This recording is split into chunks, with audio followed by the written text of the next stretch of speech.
அண்மை செய்தி. வடகலை தென்கலை பிரச்சினை குறித்து தீர்வு காண்பதற்கு நடுவர் நியமனம் செய்யப்பட்டிருக்கிறார். அது குறித்த ஒரு அண்மை செய்தியை தற்போது பார்த்து வருகிறோம். மேலும் விவரங்களோடு இணைகிறார் செய்தியாளர் மதியழகன். வணக்கம் மதியழகன், விவரங்கள்.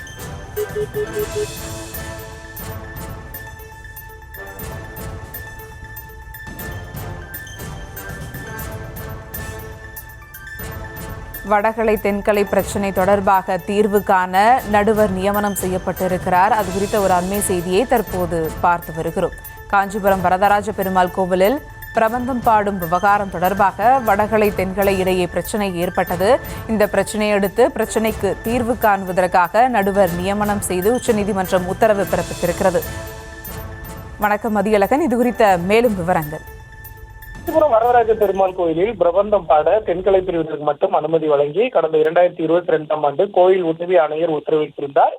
இந்த உத்தரவை எதிர்த்து வடகலை பிரிவை சேர்ந்தவர்கள் சென்னை உயர்நீதிமன்றத்தில் மனு தாக்கல் செய்திருந்த நிலையில் முதல் 3 வரிசைகளில் தென்கலை பிரிவினரும் அவர்களுக்கு பின்னர் வடகலை பிரிவினரும் திவ்ய பிரபந்தம் பாட உத்தரவு பிறப்பிக்கப்பட்டது. முதலில் தென்கலை பிரிவினர் அவர்களுக்கான பாடல்களை படிக்கவும், அதற்கு பிறகு வடகலை பிரிவினர் ராமானுஜரின் பாடல்களை படிக்கவும், பிறகு 2 பிரிவினரும் இணைந்து 4000 திவ்ய பிரபந்தம் பாடவும் சென்னை உயர்நீதிமன்றம் அனுமதி அளித்திருந்தது. இதனை எதிர்த்து தென்கலை பிரிவு உச்சநீதிமன்றத்தில் மேல்முறையீடு செய்தனர். அதே வேளையில் வடகலை பிரிவினரும் பாதுகாப்பு கேட்டு மனு தாக்கல் செய்திருந்தனர்.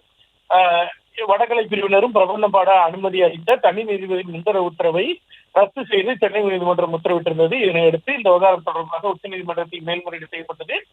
இந்த மனுவை விசாரித்த உச்சநீதிமன்ற தலைமை நீதிபதி சூரியகாந்த் தலைமையிலான அமர்வு இந்த விவகாரத்தில் இரு தரப்பிற்கும் இடையே உள்ள பிரச்சனைகளை சரி செய்ய உச்சநீதிமன்றத்தினுடைய முன்னாள் நீதிபதி சஞ்சய் கிஷன் கவுலை நடுவராக நியமித்து உத்தரவு பிறப்பித்திருக்கிறது.